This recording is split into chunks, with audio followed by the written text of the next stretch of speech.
Bueno, entonces el día de hoy vamos a hablar acerca del manejo quirúrgico del hepatoblastoma, como nos dice la doctora Ingrid. Vamos a seguir esta hoja de ruta. Primero, pues necesariamente vamos a tener que volver a hablar algo de las generalidades. Luego vamos a hacer una corta charla acerca de cómo es el manejo quirúrgico en los estadios tempranos. Posteriormente ya vamos a hablar de algo más controversial sobre el manejo quirúrgico en los estadios avanzados. Tocaremos el tema de las metástasis pulmonares, posteriormente el trasplante, algo de la experiencia nuestra en la Fundación Cardioinfantil, ahora la cardio, y finalmente unos mensajes para llevar. Como sabemos y se expresó muy bien en la sesión anterior, el hepatoblastoma es el tumor hepático más frecuente en niños con una incidencia de a 1.2 a 1.5 por millón de habitantes. Es un tumor que se presenta principalmente en niños menores de 3 años, en general es esporádico y no, pues no se han encontrado causas predisponentes, pero sí hay alguna asociación con la prematuridad, con el bajo peso al nacer, con la polipomatosis familiar, el síndrome de Beckwith-Whitman y la trisomía 18. Dado que el manejo quirúrgico de estos tumores está determinado por la anatomía hepática, sí es muy importante recordar la clasificación con el fin de determinar la resecabilidad de estos tumores. No vamos a ahondar demasiado en este tema, dado que fue pues, el tema de la sesión anterior, pero para los que no pudieron asistir, esta clasificación nos va a dividir el hígado en 4 sectores o secciones, básicamente de acuerdo a su anatomía vascular. En general, todas las secciones del lado derecho van a estar limitadas por la vena hepática derecha, por la vena hepática media, y los sectores izquierdos, el medial está limitado por la vena hepática media, pero estos dos sectores están divididos por la vena porta izquierda que pasa a través de la cisura umbilical. Desde el año 2011, las sociedades europea, americana y japonesa vienen trabajando en conjunto con el fin de lograr consensos mundiales acerca del manejo del hepatoblastoma. Y en este sentido, esta colaboración, que es la CHIC, emitieron algunos criterios conjuntos de estratificación y ahora unieron, digamos, esta clasificación que pues es la que todos debemos y utilizamos en este momento. El pretext 1, por definición, va a dejar 3 secciones contiguas libres de enfermedad.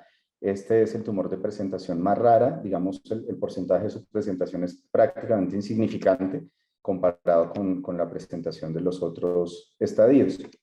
El pretext 2, por definición, va a dejar 2 secciones contiguas libres de enfermedad y puede ser un tumor que esté localizado en 2 secciones o en una sola sección, pero en general siempre va a requerir manejo con una hepatectomía, sea izquierda o sea derecha. Cuando hay un compromiso del tumor solamente el lóbulo caudado, también es clasificado como un pretext 2.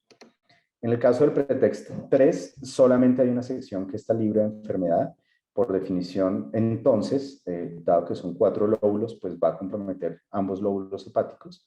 4 secciones, perdón, entonces va a comprometer 4 lóbulos hepáticos. Y en el pretext 4 no hay ninguna sección que esté libre de enfermedad y su forma de presentación puede ser multifocal o puede ser unifocal o infiltrativo.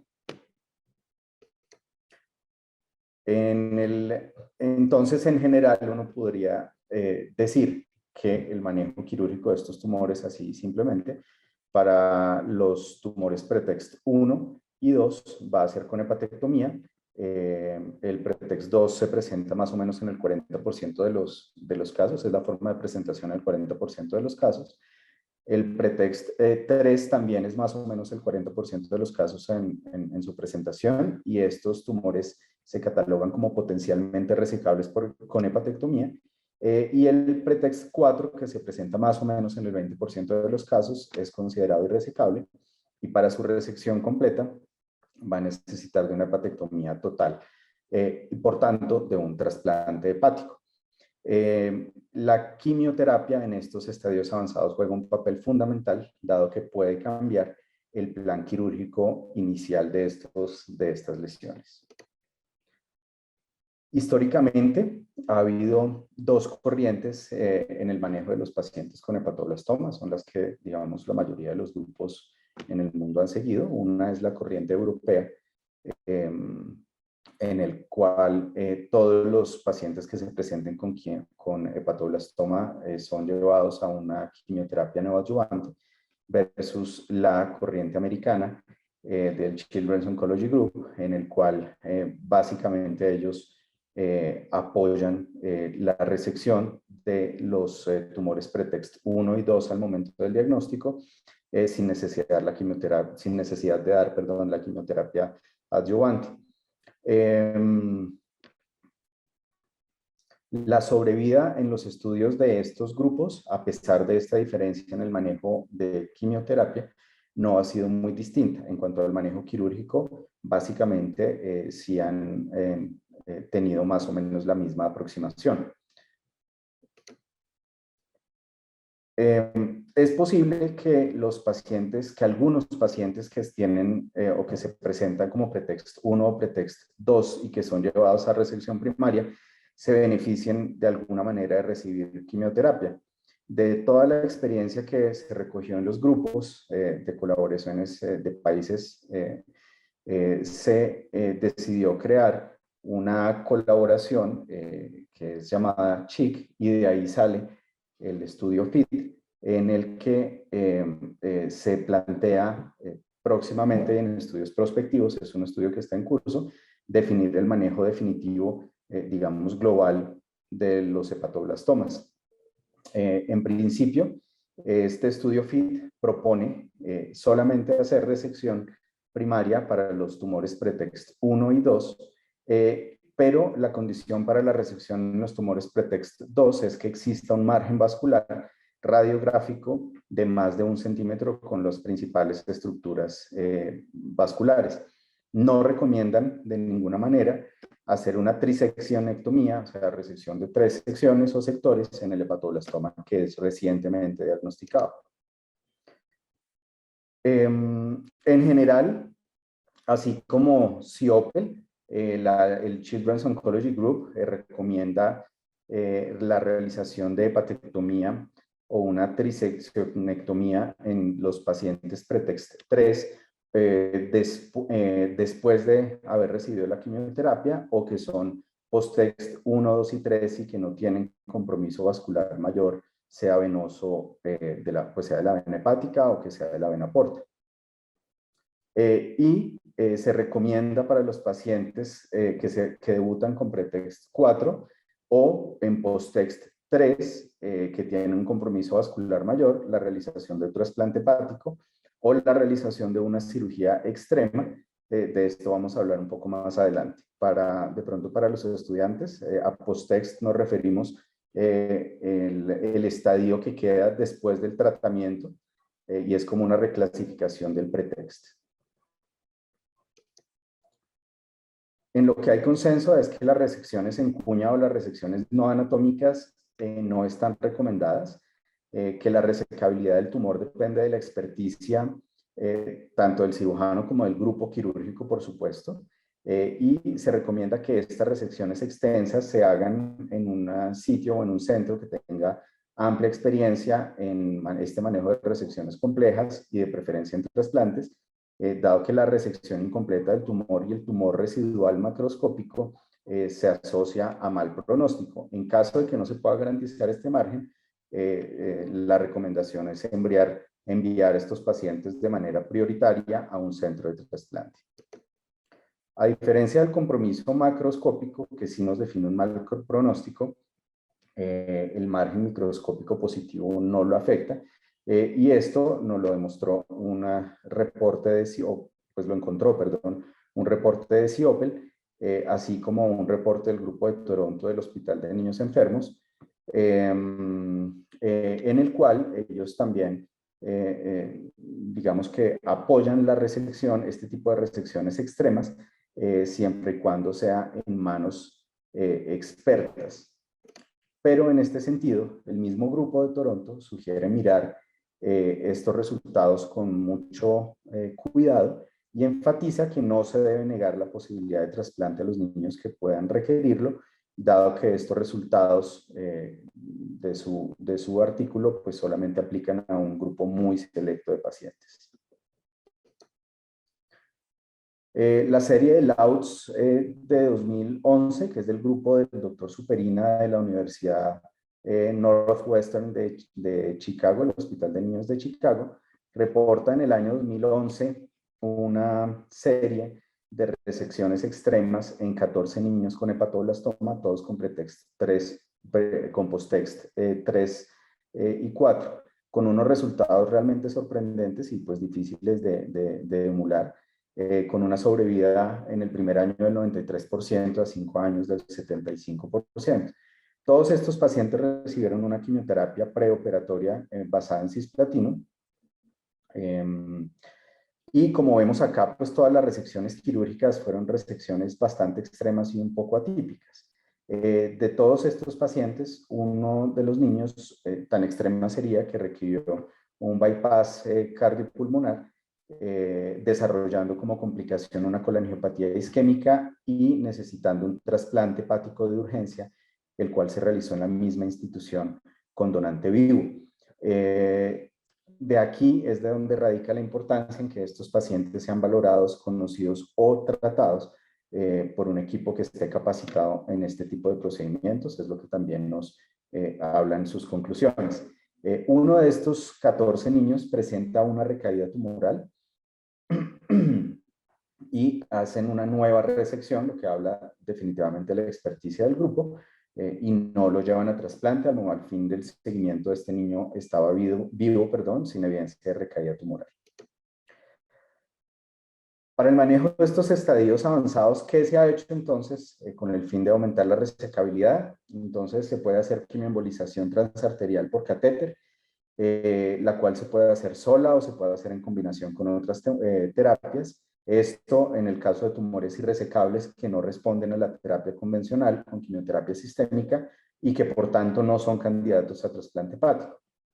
Se ha utilizado también la radioembolización con itrio 99 con el fin de servir como puente entre la resección quirúrgica o el trasplante. También se han utilizado cada vez más en niños, aunque es un poco controvertido, la embolización portal del lado contralateral a donde esté el tumor, y esto se hace para aumentar por hipertrofia el lado sano que se va a quedar en el niño, y un procedimiento que es conocido como ALPS, que es una hepatectomía en 2 tiempos, la cual consiste en hacer una ligadura también de la vena porta contralateral y hacer una hepatotomía, o sea, dividir el hígado. Este hígado se deja in situ y de esa forma se puede obtener un aumento de volumen del hígado residual de entre un 60 a un 100%. ¿Por qué esto, digamos, no es tan globalmente aceptado?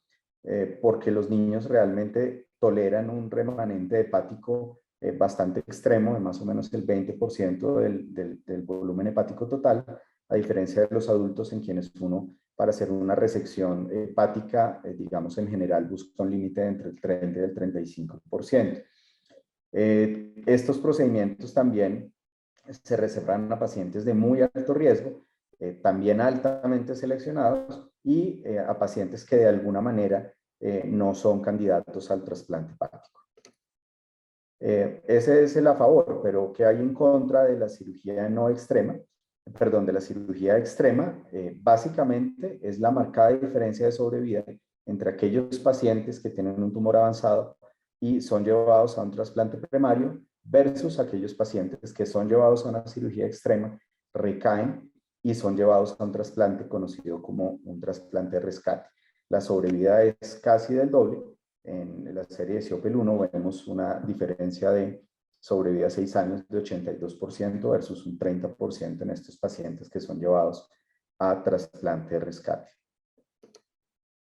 Hablando un poco de las metástasis pulmonares, se presenta más o menos en el 20% de los niños que tienen hepatoblastoma y es considerado como uno de los peores factores pronósticos de esta enfermedad. En el 2013, la Colaboración Internacional para los Tumores Hepáticos, CHIC, de la que ya hemos hablado, recoge en una base internacional más de 1.600 niños, va a definir los criterios pronósticos en 5 grupos y va a demostrar la sobrevida en estos mismos grupos, encontrando una sobrevida del 86%, como vemos acá, en los pacientes pretext 1 y pretext 2, de 82% para los pacientes de pretext 3 y de 60% para los pacientes de pretext 4. En los pacientes que cursaban con enfermedad metastásica, independiente del estadio pretext, la sobrevida es del 47%. También encontraron que en este grupo, en este subgrupo de pacientes con metástasis, cuando la alfa-fetoproteína estaba por debajo de 100, la sobrevida era más o menos del 18% versus un 47% en los pacientes que al momento de la presentación tenían una alfa-fetoproteína de 1000. Y otros factores que ellos encontraron, el otro factor que ellos también encontraron, además de estos, es la edad de presentación mayores de 8 años. Para los niños que se presentan con metástasis sincrónicas y tumor hepático resecable después de la quimioterapia, se recomienda entonces la resección del tumor primario pues no hay aún un consenso global, acerca del manejo de la enfermedad metastásica. Esperamos que el estudio FIT, digamos que centre y nos dé una directriz única acerca del manejo de esto. Pero Meyers, la doctora Meyers por el Children's Oncology Group, propone un manejo quirúrgico agresivo de las metástasis que no responden completamente a la quimioterapia, y eso es básicamente lo que buscamos los que trabajamos pues, con esta enfermedad. En el estudio CIOPEL 4, Ciro se encuentra que los pacientes que reciben un manejo agresivo con una dosis elevada de cisplatino antes de al momento de la presentación, tienen un chance de resección de las metástasis o de eliminación de las metástasis de más del 70%. Esto lo reporta, en pacientes no solamente de resección hepática, sino de trasplante hepático. Y su conclusión fue que dando esta dosis alta de cisplatino neoadyuvante, pues se mejoran los desenlaces del hepatoblastoma metastásico. También considera que la metastasectomía es la única opción curativa para las lesiones metastásicas que definitivamente no responden a la quimioterapia. Para las metástasis pulmonares que tienen un tumor primario que no es resecable, el manejo es el trasplante, solamente si esta enfermedad metastásica se puede aclarar con quimioterapia o se puede eliminar con cirugía. En caso de que no haya respuesta a la quimioterapia o que haya una progresión de las metástasis después de la neoadyuvancia, se considera que esto es una contraindicación para el trasplante hepático. Si las metástasis responden pero no desaparecen por completo, todavía hay pues algún rezago radiológico, que es la única forma de saberlo. En ese caso está indicada la metastasectomía.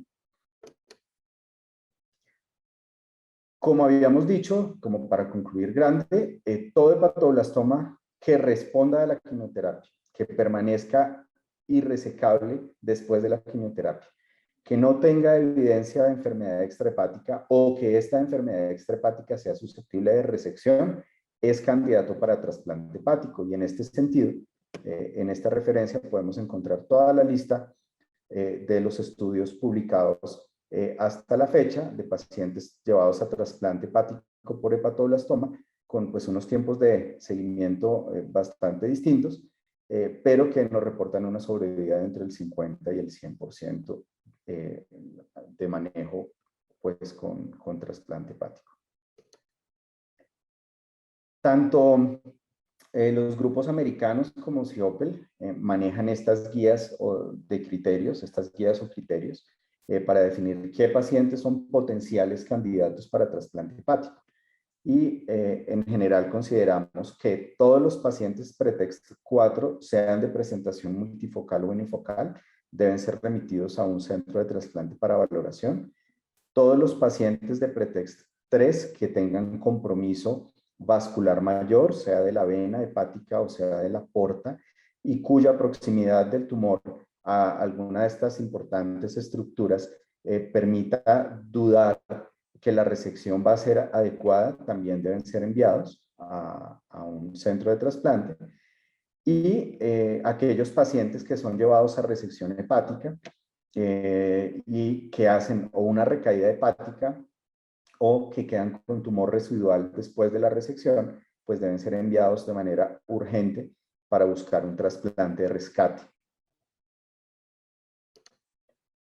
En general, uno busca que el trasplante, después de terminada la sesión de quimioterapia, no tarde más de 3 a 4 semanas después de la última dosis. Y en este orden de ideas toma pues, una relevancia bastante alta la utilización del donante vivo en el manejo de trasplante de estos niños, porque no existe otra manera en la cual se pueda programar, digamos, la fecha de los trasplantes en estos pacientes. Esto debido además a que nosotros acá en nuestro país tenemos una tasa de donación que es muy baja, que se acerca más o menos a 8 donantes por millón, comparado con otros países pioneros incluso en nuestro continente, que tienen cerca de 30 donantes por millón. Porque el índice de la donación pediátrica es muy baja. Nosotros podemos hacer 2 o 3 trasplantes con donante cadavérico por año solamente. Nuestros niños compiten 1 a 1 con los pacientes adultos. En lo único que no compiten es en los donantes pediátricos, pero para los donantes adultos están pues en igualdad de condiciones y no existe una priorización para los niños que tienen hepatoblastoma. Y en cuanto a la calidad de los donantes, pues hay unas características que son muy importantes para proteger a los niños y que hacen que sea necesario buscar donantes de muy buena calidad, y esos no los tenemos acá en nuestra regional, a diferencia de otras regionales de trasplantes. La regional 1, acá en Bogotá, en general tenemos pacientes que han fallecido por accidentes cerebrovasculares y que son mayores de 50 años. Para hablar un poco de nuestra experiencia, va a ser muy poco para no aburrirlos. Nosotros comenzamos nuestro programa de trasplante en el año de 2005, en el año 2007 hicimos nuestro primer trasplante pediátrico, pero no fue sino hasta 2014 que hicimos el primer donante vivo. A la fecha llevamos 248 trasplantes, la gráfica no está actualizada, ya llevamos más de 30 trasplantes hepáticos este año, pediátricos, y hemos realizado un total de 185 trasplantes con donante vivo, y de esa manera nos hemos logrado posicionar como pues un equipo bastante fuerte para trasplante hepático con donante vivo en el país, y pues en cadavérico, por las razones anteriormente mencionadas, no somos tan fuertes. Como todos los centros, la atresia de vías biliares es la principal causa de trasplante, y el 7% de nuestros pacientes trasplantados lo ha sido por neoplasia maligna. De estos 17 pacientes trasplantados por malignidad, 15 niños han sido trasplantados por hepatoblastoma, y sus edades varían entre 5 meses y 14 años. Al momento de la presentación, el 26% de estos pacientes cursaron con metástasis pulmonares, 2 de ellos aclararon completamente con quimioterapia, los otros 2 requirieron resecciones de las lesiones pulmonares. El tiempo promedio entre el inicio de la quimioterapia y el trasplante de todos estos niños fue de 5 meses, un poquitico más de lo que hubiéramos querido.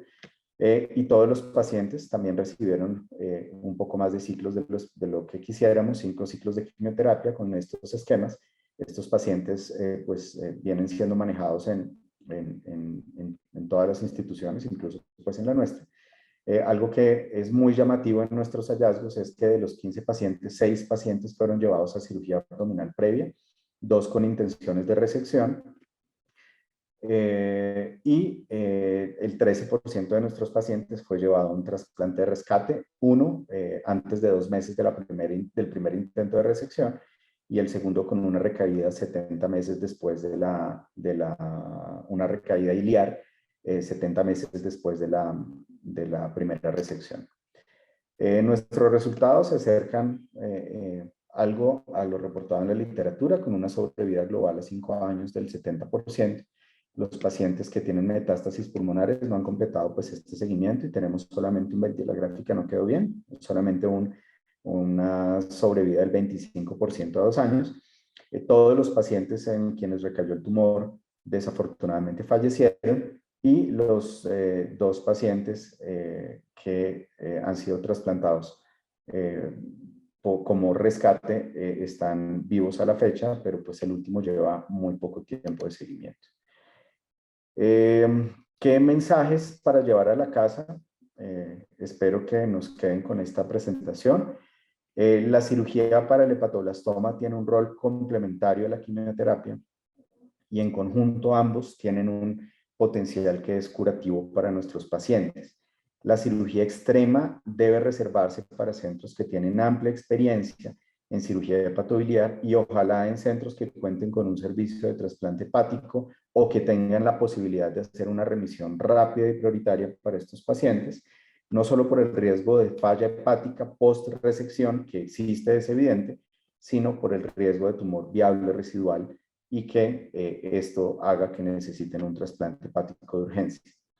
Los pacientes que tienen un compromiso vascular mayor, que tienen en su presentación un pretexto 3, todos los tumores multifocales o pacientes con recaída, deben ser conocidos por un grupo de trasplantes, idealmente que tenga la opción de ofrecerles el donante vivo para que sean trasplantados en el tiempo estipulado. Tenemos mucho trabajo por hacer y establecer espacios como este para promover una mejor comunicación y una remisión pronta para los pacientes que lo necesiten, va definitivamente en favor de la salud de nuestros pacientes. Muchas gracias a todos por su atención y si tienen alguna pregunta, por favor no duden en hacerla.